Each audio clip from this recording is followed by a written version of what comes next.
50,000 kilometre सुनने में सिर्फ एक नंबर लगता है, पर जब ये नंबर आप एक ही बाइक के साथ पूरा करते हो ना, तो यह सिर्फ डिस्टेंस नहीं रहता। ये होते हैं सुबह के ठंडे स्टार्ट, मई जून की दोपहर की गर्मी, कभी टूटे फूटे रोड्स, कभी चकाचक हाईवेज और बीच बीच में खुद से बातें। आज मैं कोई रिव्यू नहीं दे रहा, आज मैं बस शेयर कर रहा हूँ मेरे 50,000 प्लस किलोमीटर एक ही बाइक के साथ राइड करने के बाद मैंने क्या सीखा। कोई बकवास नहीं, बस रियल बातें जो मैंने अपने इन तमाम सालों में सीखा है। लोग अक्सर मेरे से पूछते हैं बाइक बेस्ट कौन सी है फॉर टूरिंग, फॉर एडवेंचर, और मेरा हर बार का जवाब एक ही रहता है, सारी ही बाइक बेस्ट हैं। सब अपने अपने कैटेगरी में बेहतरीन हैं, और उससे ज़्यादा जो इम्पोर्टेंट है पता है क्या है? वो आप हो, वो राइडर है, राइडर का माइंडसेट है। एक बाइक जो आपके पास है उसको आप जितना अच्छा तरीका से, जितना आप अच्छे से समझते हो, उतना ही वो बाइक आपके लिए बेस्ट है। तो इट मीन्स बाइक पे डिपेंड नहीं करता है, बल्कि राइडर पे डिपेंड करता है। तो इन सब बातों से आपने क्या सीखा? बाइक सिर्फ वेल अंडरस्टूड बाइक होती है, परफेक्ट तो सारी ही होती हैं। जब आप अपनी बाइक की लिमिट्स को समझ लेते हो, तब आपकी बाइक आपको डिसअपॉइंट नहीं करती है। अभी जो मैं जिस चीज के बारे में बात कर रहा हूं ना, अक्सर लोग जो है इसको इग्नोर कर जाते हैं, सर्विस एंड मेंटेनेंस। आपको अपनी बाइक के साथ रिलेशन बनानी पड़ेगी। जैसे आप अपने पर्सनल लाइफ में रिलेशन बनाते हो, उसी तरह maintenance equal to relationship with the bike. Time पे आप उसकी सर्विस कराओ, ऑयल चेंज कराओ, चैन ल्यूब कराओ, चैन क्लीनिंग करवाओ, और तमाम भी चीज़ें जो वियर एंड टियर होते हैं उन सब को करवाने की ज़रूरत है। अगर आप टाइम पे नहीं करोगे तो बाइक आपको याद दिला देगी कि कब आपको उसकी मेंटेनेंस करवानी है, सर्विस करवानी है। जैसे कि मैं आपको एक छोटा सा किस्सा बनाता हूँ। जैसे कि अभी रिसेंट एक राइड पे मैं शिमला गया था, और शिमला जाने से पहले मैं एक जनरल चेकअप करवाया नहीं था बाइक को। तो आते टाइम, लौटते टाइम मैं चंडीगढ़ में फंस गया। हुआ यूँ मेरे साथ कि मेरी बाइक जो है वो बीच रास्ते में बंद पड़ गई। चंडीगढ़ से 15-20 किलोमीटर मैं पीछे हूँ और वहीं पे ख़राब हो गई है। एक्चुअली क्या हुआ ना, बीच में मैंने ज़्यादा एक्सीलरेट कर दिया था। एक्सीलरेट करने के बाद वो जो है बिल्कुल ही गर्म हो गई और फिर आवाज़ अजीब से आने लगी और अब बंद हो गई। आप चाहो तो आई बटन पे ये वीडियो की लिंक आ रही है, आप वहाँ पे क्लिक करके देख लेना। बट इस वीडियो के बाद खामियाजा उसका ये भुगतना पड़ा मुझे कि मेरी इंजन जो है बाइक की सीज हो गई थी, और मुझे पूरा का पूरा फुल इंजन का काम करवाना पड़ गया। बाइक को इग्नोर करोगे तो राइड के बीच वो आपको याद दिला देगी। जब मैं नया नया बाइक राइड स्टार्ट किया था ना, तो मैं ये सोचता था कि जितनी फास्ट बाइक चलाऊंगा ना, उतनी जल्दी मैं अपने डेस्टिनेशन पे पहुंचूंगा। बट मैं बहुत ही गलत होता था, ऐसा होता नहीं है। आप समझो कि एक बंदा जो है 60 पे चल रहा है और एक 80 पे चल रहा है, और जो है तो जो टाइम है ना, जो आपका जो डिस्टेंस, जो भी डेस्टिनेशन है वहाँ तक का जाने का टाइम है ना, बहुत ज़्यादा फर्क नहीं पड़ता है। वो बहुत ही माइनर सा एक डिफरेंस करता, मतलब रत्ती भर का डिफरेंस जो है क्रिएट करता है। तो ये ना काफ़ी टाइम के बाद मुझे समझ में आया कि मैं बहुत ही गलत था। जल्दी पहुँचना जरूरी नहीं है यार, सेफली पहुँचना जरूरी है, वो ज़्यादा जरूरी है।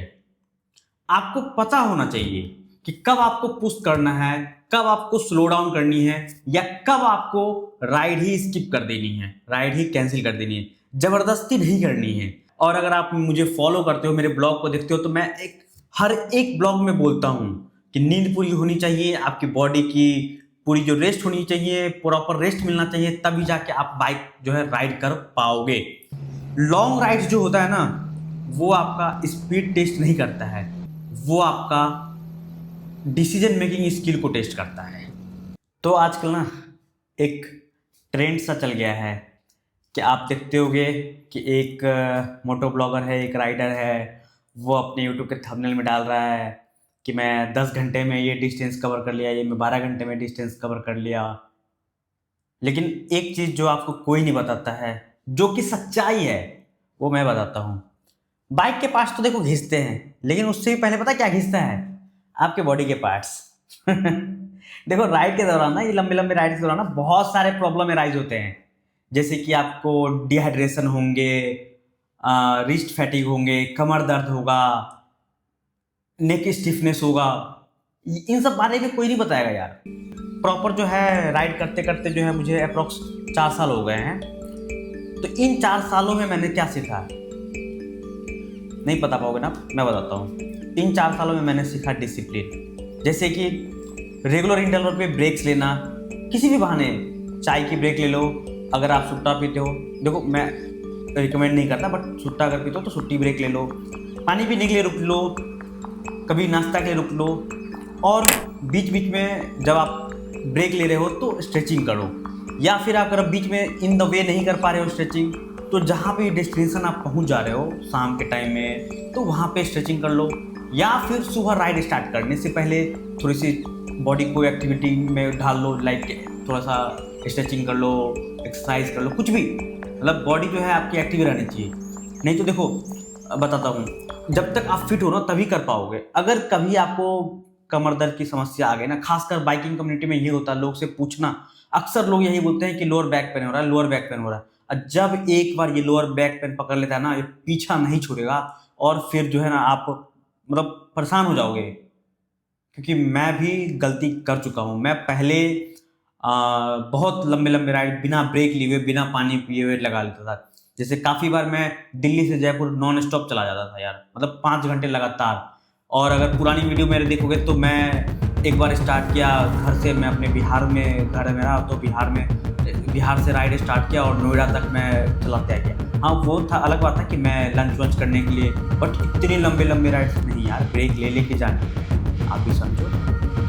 Solo ride versus group ride. तो देखो मैंने आज तक की जितनी भी राइड की है ना, लगभग 90% राइड जो है मैंने सोलो किया है। उनके पीछे काफ़ी सारे रीजंस हैं, वो किसी और वीडियो में बात करेंगे, ठीक है। लेकिन अभी मैं बताता हूँ सोलो राइड में क्या होता है ना, कि आप होते हो, आपकी बाइक होती है, रोड होती है, आप अपने धुन में होते हो, फ्रीडम होती है आपके पास। चाहे वो लाइफ की डिसीजन हो या फिर नेक्स्ट टर्न, वहीं पे क्लियरिटी आती है यार। मतलब मेरे लिए तो आती है, मैं ऐसा ही करता हूँ। काफ़ी बार ऐसा हो सकता है कि सोलो राइड लोनली होता है, लेकिन तभी जो है मौका मिलता है आपको खुद से समझने की, सर्वाइवल स्किल गेन करने की, लोगों से कम्युनिकेट करने की, इंटरेक्ट करने की। लाइक देखो काफ़ी बार क्या होगा ना कि आप सोलो राइड अकेले कर रहे हो और कुछ भी रास्ते में कुछ अनफॉर्चुन कंडीशन हो गई, लाइक रास्ते में बाइक खराब हो गई, कुछ भी हो गई, तो उसमें से निकलना कैसे है, सर्वाइविंग स्किल्स आप सीखोगे। जैसे कि मैं चंडीगढ़ में फंस गया था, चंडीगढ़ से पहले ही फंस गया था, मेरी बाइक बंद पड़ गई थी। तो देखो अननोन लोगों से मैंने बात की, अननोन स्ट्रेंजर से बातें की, उन्होंने मेरी हेल्प करी, टोइंग व्हीकल्स बुला दिए। तो देखो ये कैसे हुआ, आप जब बातें करते हो, लोगों से इंटरेक्ट करते हो, फिर जो है वन वन करके जो है डोर्स ओपन हो जाते हैं, आपको हेल्प मिलना स्टार्ट हो जाती है। तो इससे क्या होता है, इससे आपकी जो है स्किल्स इंप्रूव होती है। आज तक जितनी भी राइड की है मैंने, ऐसा नहीं है कि सारे के सारी राइड जो है मेरी ऑसम रही है, ऑसम एक्सपीरियंस के साथ नहीं। आज से 2 साल पहले जब मैं यहाँ जा रहा था, क्या नाम है, तुंगनाथ की वीडियो देखना यार, काफ़ी शानदार है ट्रैकिंग वाली वीडियो। मैं ट्रैकिंग भी करता हूँ, नेपाल की ट्रैकिंग करता हूँ, तुंगनाथ की करता हूँ, केदारकंथा गया हूँ, और भी छोटे मोटे ट्रैक्स मैंने कर रखे हैं और भी प्लान कर रहा हूँ फ्यूचर में। तो आप लोग मुझे सब्सक्राइब भी कर लेना यार, भूलना मत अपने भाई को, ठीक है। बात करते हैं अपने इस वाले टॉपिक पे। तो सारी की सारी राइड जो है ना परफेक्ट नहीं हो सकती हैं, कभी कुछ में प्रॉब्लम भी आ सकती हैं। जैसे कि मैं जब तुंगनाथ की राइड कर रहा था ना, तो ऋषिकेश से पहले मेरठ से आगे मैं अपर गंगा कैनाल वाली रोड से जा रहा था। उसमें पता क्या हुआ था, जो मेरा फ्रंट एलॉय है ना वो डैमेज हो गई थी, है ना। और फिर ऋषिकेश में ही करीब करीब मुझे 2.5-3 घंटे लग गए थे। वहीं पे मैंने अपना एलॉय को रिपेयर करवाया और फिर जो है आगे की राइड स्टार्ट की।